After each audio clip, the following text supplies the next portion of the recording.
What is up, Chiefs Kingdom? Welcome back to One on One, brought to you in part by KCSN, sponsored by Cookie Society. Y'all know about Cookie Society, the best cookies in the world. It's the last week of April, which means it's the last week of the menu. You got to make sure you get your hands on that Cosmic Brownie cookie. Got the oatmeal cream pie cookie, the lemon bar cookie, and the birthday cake cookie to celebrate our birthday. This is a special one. You know, the past 4 weeks I've been doing this by myself, solo dolo. I got a guest right here. I got my man Country from Kingdom Cast, one of my good friends, man. We've been rocking for a long time, man. It's good to have you. How's everything been?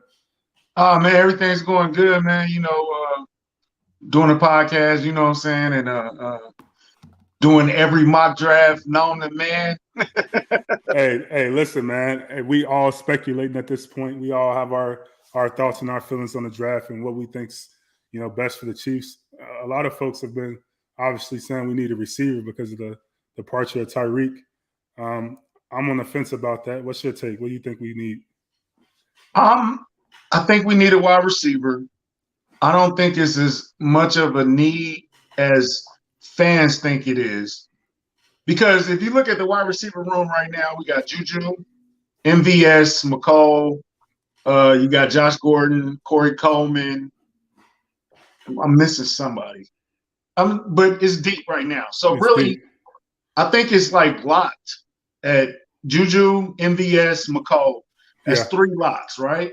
So if we got 6 guys, I think Gordon is probably a lock. So I think we're fighting for the last 2 spots. So, you know, bringing a rookie in there is just more competition, which is good, but I don't think we need like 2-3 wide receivers. You know what I'm saying? Or we have to jump 20 spots to get the one guy. You know what I'm saying? So I'm on both sides. I'm on the fence like you are. You know? My take on it is I think it's just going to be tough to replace a once-in-a-lifetime type player like Tyreek. So you're not going to be a chase him in the draft. I mean, he fell in our lap when we got him then. You got Williams, who has the speed, is a special type talent. But I just think defensively we need to make some splashes, and we need a pass rusher like immediately. That's going to help a lot. I think if you chasing Tyreek, I think you already doing bad business. There's no Tyreek.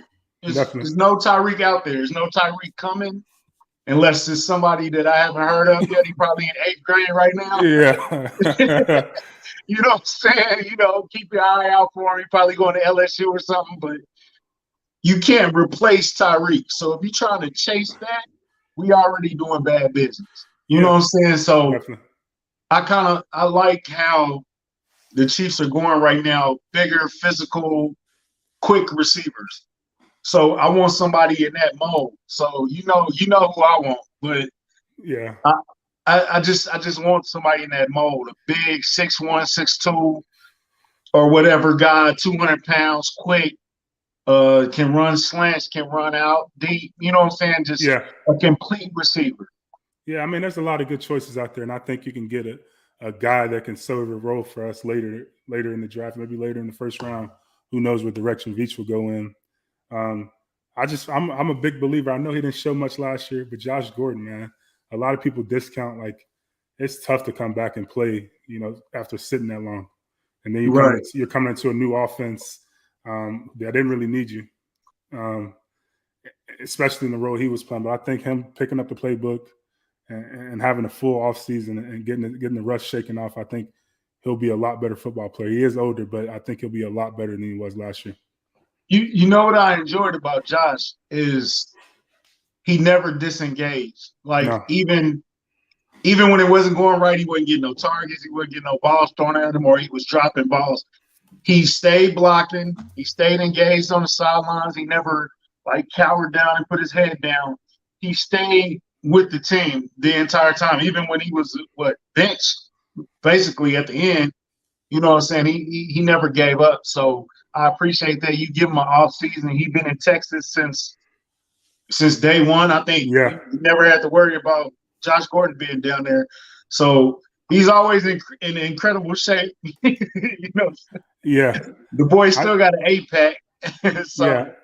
I just think you speak of Texas, all those boys down here right now, down the road from me, and they're getting ready. You know, they're getting ready down here prepping in phase one instead of being in Kansas City, which I think. Have you been there? No, I haven't been down there yet, man. I just got back from Mexico, man. I got a little tan. I took a vacation. Yeah. You know, business has been keeping me busy. So I was finally able to unplug and get some time with the wife. I went to one of my good friends' wedding, actually my marketing agent, when I was done. So I went to that wedding. But these I guys follow you on Instagram. You saw it. But these boys down here grinding right now, man. And they're getting better. And not to mention, I mean, we got the best quarterback in the National Football League. So that's going to make guys better regardless. He's going to make everyone look good. He's going to make everyone's job easier. So, how do you feel about Pat being the substitute teacher down there? Because he's reporting, he's telling everything that's going on. Yeah, no, so, that's no different than. Well, I mean, I guess Aaron wanted that in Green Bay, but most franchise quarterbacks have power. They basically, you know, second, third in charge, depending on the hierarchy. So he's like the general manager. He's like the head coach. He reports right directly to them. You know, whether he's in the building or out of the building, he has say so. So I think it's cool with them being down there. He can get a glimpse of, you know, what's to come. He can say, all right, this guy can actually run. He's a lot better than I thought he was. You know, he can get in and out of his breaks. I feel a connection with him. He can report that right back to Veach, and Veach can probably, okay, we can go elsewhere in the draft. We don't have to worry about receiver. I think these guys can get it done. So I think that's an advantage, and they're able to do a lot more outside of the building. If they were in the building in phase one, I mean, it's called dead ball. So the coaches aren't on the field, and it's only a limited amount of time that you can spend on the field, even without the coaches. So them being in the way, they can do whatever they want. There's no rules in place, and they're getting that work in. So do you think it's more of and it felt like I'm asking you questions now. No, you go ahead. No, this is a good conversation. Do you feel like it's more of the teachers away and the substitute? You know how it was when the substitute was in class that day. Everything's a little loose.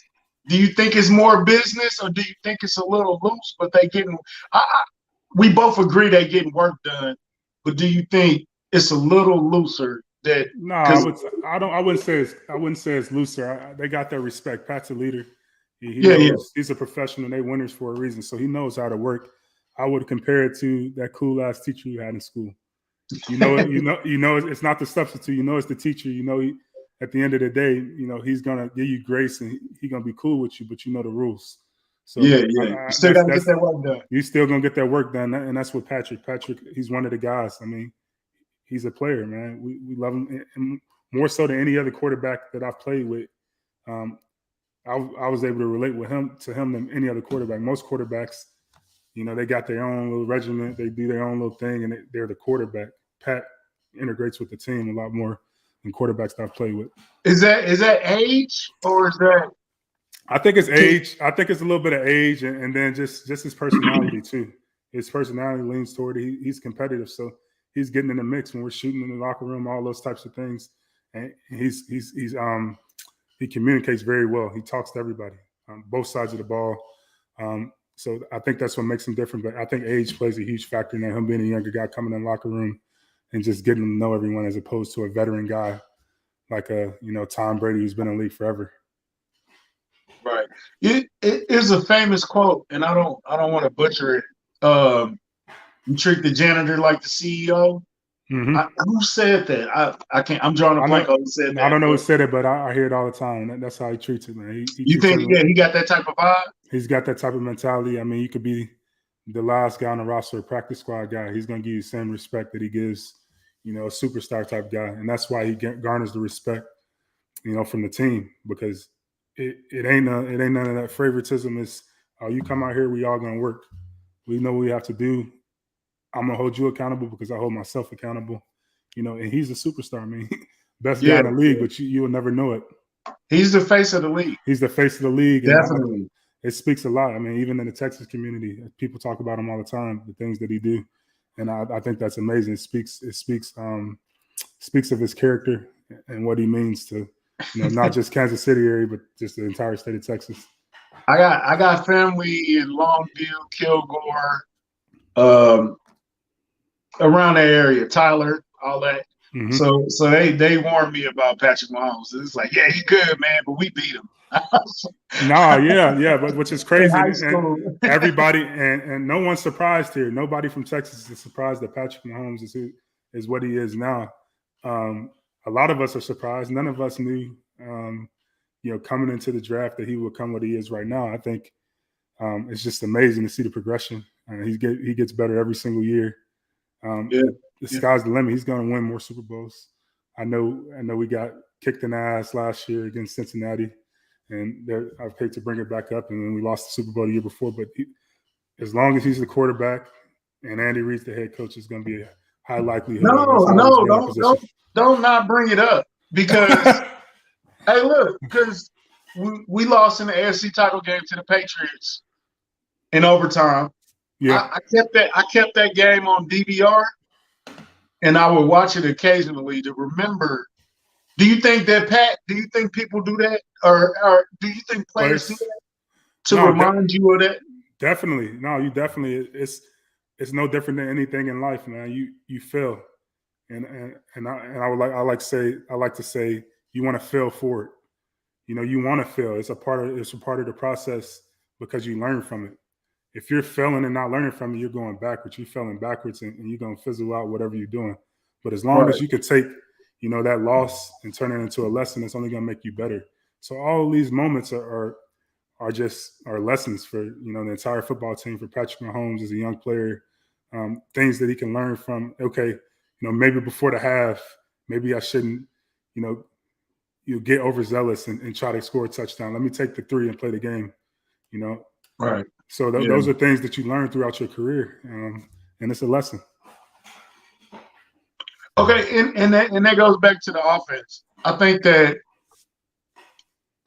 we all hate losing Tyreek, of course. Yeah. But I think it's an addition by subtraction, because I think we've become a more well-rounded, complete team, because you don't have that Tyreek's down there anyway. You know what I'm saying? We don't have that anymore, which I think is going to make Pat and the team better. Yeah, I hear that a lot. People think that sounds crazy that the offense might be better without Tyreek. Right? I don't think we'll have as many big plays, but hell, last year with the way the defense was playing us, we weren't having those big plays that we traditionally had anyway. So we had to change the offense and re-gear and shift things. I think what we'll miss most about Tyreek is just the fear that he put in defense and the respect that you have for him, him taking the top off. So I don't know if they'll come out in those defenses with the 2 high safeties and soft boxes anymore, but they're going to be up for the challenge. They got one of the best offensive lines in the league. We ain't talking about that. That inside 3, both tackles, they can run a goddamn football. I'm expecting them to come out and be super aggressive, maul guys, and get after them and run the ball a little bit more. So more calling and run. It's not just the RPOs that Andy Reid traditionally runs. They're going to run some power, and they got the guys to do it. Because you know what? We don't really talk about Ronald Jones. Like, that was a sneaky under the radar type signing. I think Ronald is going to come up big for us. Rojo. I think he's going to come up big for us this year if we dedicate to running the ball, which is another issue that we. Nah, man. I wouldn't say it's an issue. I mean, it's just one of those things. You do what you think is best for the team, and I think traditionally that's been the best way of thinking, just with the guys that we've had. But they're going to go in the offseason. They're going to do some self-eval. They're going to look and see what they're efficient in last year, and they're going to try to implement some of those things this year. Every year's a new year, but these guys' skill set now. They had younger guys, so I mean, in their mind, they're like they're young dudes, but they didn't realize that. Hey, they started to realize, as we got halfway through the season, these are special guys, and Creed and Trey. So they're gonna have more confidence in these guys. They know their abilities a lot more. It's a completely new group, so it's gonna be better just off the experience. And then the coaches are gonna know. They're gonna cater to them. They're gonna know exactly what they can do, and they're gonna call it the right way.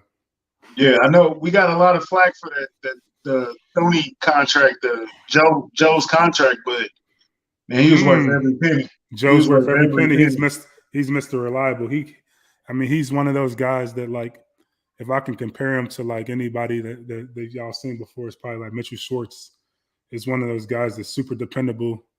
Not a huge splash guy, not a guy that gonna have all the highlight blocks, but he's gonna do his job every goddamn play, and he's gonna do it at a high level. And I think that's a lot of people think that by a guy not always having those impact blocks or the things that you see on highlight reels, that means he's not an elite player, but Joe's elite. Yeah, with the broken hand. With the broken hand, he is probably the best pass protecting guard in the NFL. Really smart. What he brings to that unit is just the confidence to know that everyone's going to be doing their job. He can relay messages. He could see things that maybe those young guys weren't seeing inside, and those young guys are just dogs. They're gonna go out there and they're gonna get after it. Trey's my favorite guy on the offensive line. I fucking love him. Yeah, me too. I talked about him last year when I was on Kingdom Cast about you did. Yeah, when we drafted him, that he's gonna be that guy, and he's making me look like a goddamn psychic.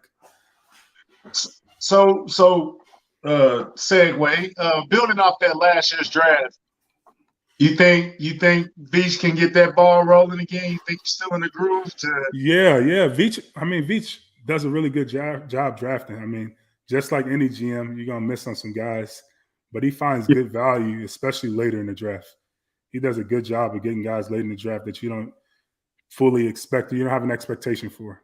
Nobody really had an expectation for Creed, for instance. I know he was a second-round pick, but they didn't expect Creed to be an all-pro type player his first year. They didn't expect – Trey had all the ability in the world, but all the experts said medically, he may not be able to do it. So we didn't expect Trey to be a starter out the gate. We didn't expect Nick Bolton to be an impact linebacker the way he is right now. So there's going to be guys that he gets in the draft that you don't fully expect to do much, but they're going to be impact players for the Chiefs. And, we can go back even to like McCole. I know the fans give him a lot of flack and he gets a lot of hate, but like he's been the third, fourth option. He's not truly had the pressure of being the guy. So I'm excited to see, with the departure of Tyreek and him filling some of those roles and getting more targets, seeing what he do with it. I think he's a hell of a football player and he's going to rise to the occasion. So we're going to see. Yeah. Before I forget, Cornell Powell is the other guy. Yeah. He was on a practice squad last year. He's got he's got a lot of potential. He could be a good fourth, fifth guy. Another big body guy too. Another big body guy. They're definitely going to bring in another receiver. I think they're going to bring in another offensive lineman as well. We need another tackle because Lucas Nang, we don't know what his health is going to be like. He tore his patella tendon. That's a tough injury, to come back within a year. So I think he still has a bright future, but he's going to take some time to get back healthy. We got Andrew Wiley over there, right tackle, who he is what he is. He's a great player. He gets after it, but he's not the long. He did solid. He's solid. He's one of those guys who you thought that everything was going to collapse when he went in there. He held his own. So him being in there, I think he's going to be the starter still. But his first game was Max Crosby, wasn't it? He got thrown in the fire immediately. Yeah, that's a tough matchup. But they're going to be looking for a long-term solution at right tackle. They're still searching for that. So who knows? Who knows what they do? But like I said, we need a pass rusher because that's going to make everything defensively, come together. Because we don't have, the cornerbacks that we need. So if we can get a pass rush, that's going to help the back end a lot. I think we're out of range for the top guys. And so Thibodeau and Hutchinson. But you never know, man. We got 12 picks. We got 12 picks. Maybe Veach pulls a Mike Dicker and trades everything like he did for Ricky Williams. Who knows what he does? But we got 12 picks, so he has a lot. He's not drafting 12 guys. I can tell you that. The balance is we got a lot of holes. We got a lot of holes, but he's not going to take all 12 picks and draft rookies because those guys aren't going to make the team. He's going to package something together and move up somewhere in the draft. I don't know if it's going to be in the first round, if he moves up in the second somewhere, but he's going to move up with some of those picks. So how many actual players out of the 12 picks? You said how many players? What actual players would we draft? Yeah, I say we draft. At the end of the day, I say we draft about 7 to 8. Yeah, that's about 7 to 8 guys, and usually out of that 7 to 8 guys, 5, maybe 6, if it's a good class, will make the team, and the other guys will be practice squad guys. But if he draft 12 guys, it's going to be tough. This is a good football team still. Like, this ain't a rebuild. I know we got some holes, but we're not rebuilding. This ain't no, Jacksonville Jaguars that we're looking at. No disrespect, but like this was an AFC title game. Look, side note, I was doing a mock on PFF and it got draft needs on the side. Yeah. And on the Texans it says every everything. Like they need everything. Like we don't Shout need out everything. To the Texans, man. We don't need everything, man. Texans, man, they need everything right now, man. So I'm hoping they get what they need, but we need a few guys to get over that hump, man. That's all. Like, to make some plays here and there. Like the margin for error in the NFL is so thin that if you get that one guy that can make that play, it comes down to 1 or 2 plays a game where you look back and like, damn, if we would have made that play, we would have won the game. So we just need an impact guy that can come in and make that play. And that's why I keep saying pass rusher, because if you can get a guy that can close the game. That's why Von Miller in year 11 just got $140 million. He's older, but he won the playoffs and he won that Super Bowl for them. He got them to the Super Bowl. He closed out games the entire playoffs. So we need a guy like that. So if you do trade up, who you looking for? Who am I looking for? Mm-hmm. Nah, man. I like the guy. That's tough, man. Because I like the Michigan kid and I like the Oregon kid, but I just feel like the Michigan kid is more well-rounded as far as a defensive end. But I like Thibodeau from Oregon because he's a better pass rusher. But we ain't getting him. You like top Jermaine? 5. That's top 5. Jermaine, yeah, he's good too. He's a good player. He's a hell of a pass rusher. So we got a chance to get him. Maybe, who knows? And I'm thinking, I'm doubling up. I'm grabbing a couple of edges. I'm not just grabbing. No, they're gonna get 2 defensive linemen. I like what's this kid's name? Pascal, Sam Williams. I think he got a little off the field baggage. Where's Sam Williams from? Let me see. He's a small college kid. I think it might be Ole Miss. Or something. See, you've done a lot more. You've done a lot more draft research than me, man. I'm like, look, I'm after the first 3 rounds, I'm like, okay, I got to figure out. But there's going to be a lot of guys in those ranges that, like I said, Veach does a really good job in late in the draft finding value guys, and he's sitting there smirking. He's rubbing his hands together, thinking about guys that nobody's thinking about. My strategy is just get every kid from Georgia. It seems those guys can ball. And get all of them. Those guys can ball. Those guys have long careers. They play good football down there in Georgia. So I wouldn't mind getting one of those guys. I wouldn't mind. Wyatt is good. Jordan Davis. My guy George Pickens. I know he's a wide receiver, but I like George. He got dog in him. I like him. He got that attitude, man. I like that. I like that. I'm not sure if we got one of those in the receiver room right now, as far as like just a dog type of mentality and attitude. It's something about the kid. I just been on him since day one, man. Team Pickens. What do you think about those receivers from Ohio State? Nice too. Athletic. If you had to pick one, which one would it be? I got my guy. I already know who I'm thinking. I'm going with Pickens, man. I just you going with Pickens? I couldn't put my finger on it, man. I just something not about it. I like the attitude. Okay. Olave's nice. What's the other kid? Watson? Yeah. He's nice too. It's not Drake London is nice. Drake You know, London's I think Scott a big Moore body. has potential. Like, it's a lot of guys that I like. Yeah. It's really no. Can we really? What would have to happen for this to be like a disaster? I just don't. I mean, it's not going to be a disaster. I honestly think, especially in the first, 3 rounds, this draft's deep in some of these positions. I mean, receiver for sure. That's what's exciting. Receiver for sure. You're going to be able to get a good guy, and just the way the game is now, like I just feel like these younger guys, from college to the NFL, as particular receivers, are having success so fast. I mean, look at the past three drafts. I mean, we're talking about Justin Jefferson, who just got drafted. What was that? 2 years ago, 3 years ago. He's already top 5 receiver. Like that. You got the kid from Cincinnati who killed us, Chase. Yeah, like impact guys. You keep bringing up this game, like what's wrong with you? I can't look, man. I can't get over it, man. I know I've tried to, but I can't get over it. Hey, same. There's a lot of good players out here, man. I want to ask you, because I heard McCole say this. He said, "Man, that Andy Reid playbook is thick." Yeah. Getting a wide receiver, you think he's going to be able to lock in that playbook quickly and produce at the same time? Because if I trade up to 13, I need you to come in and be a guy from day one. He's not going to be able to. He's not going to pick up that playbook right away, unless he came from like a pro style type offense where they were treating it like professional football. But I will say he can produce.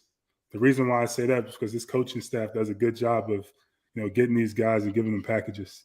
So, all right, until you can get up to speed, here's what you're going to be able to do.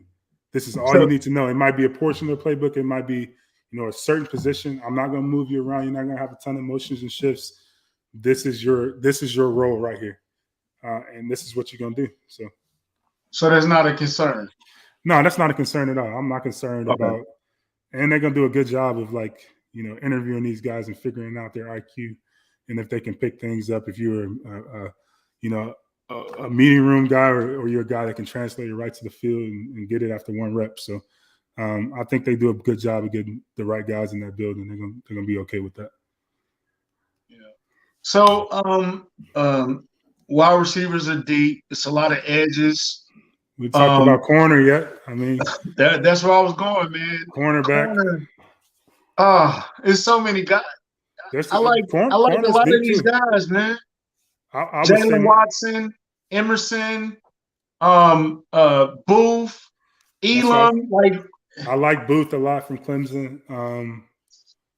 A guy that I like a lot. He's not that big of a guy, but he's a kid from Washington. Gordon. Kyler Gordon? Yeah, Kyler Gordon. I like him. Just another one of those guys that got some juice behind him, man. What's the kid's name? Zion McCullough. Yeah. I've been hearing his name a lot, man. They're gonna get some good players, man. And I've been hearing his name a lot. They're gonna get some good players. And on top of that, man, I just think schematically they're gonna change some things defensively. I think so this is the guy I'm looking for. I'm looking for an athletic guy. I want more Charvarius Ward type length. And you feel what I'm saying? Like a taller, lengthy guy. Well, it's pause. But it's tough. It's tough to replace that type of guy, man, and get a guy that fits that mold. That's why I'm thinking that maybe schematically they do some things differently. We're not manning up as much. Maybe we mix it up a little bit more and play to our strengths and get after the goddamn quarterback. Like, that makes everything easier. That makes everyone look good. I mean, the reason why the Rams won the Super Bowl is because they got after the quarterback. Now, granted, we don't got that many guys across the board like they do, but we got to start somewhere. Yeah. I'm just normally before a draft, the week of, you kind of know exactly. You kind of know where we're going. You might not know the guy, but you kind of know where we're going. I still don't know. I don't know. We're 2 days out, bro, and I don't know. I don't know where we're going, man. But if That's what makes it fun, though, right? Yeah, it does make it fun. But if I had to guess, man, shit, I'm gonna say offense because it's Pat team, and if Pat say he want a receiver, Veach gonna get a receiver. Yeah. Because I thought for sure. I mean, the year we drafted Clyde, I thought we were gonna draft offensive line that first round or something like that. Well, Pat said I need a running back. Or we was gonna go defense. Pat said I need a running back. All right, cool. It's whatever Pat says. So I'm like, man, let me text Pat and like, yo, what we getting, man? Let me know. Text Pat and tell him the kid from Georgia, please. Get the kid from Georgia, man. But man, that's enough of the draft, man. We're gonna go ahead and wrap this thing up, man. Thank you for joining me, man. Chiefs Kingdom. Always a pleasure. We can't give you the picks, man. I can't guess even as Jeff Stradamus, but I'm hoping we get a good one. Go Chiefs. Yo, but now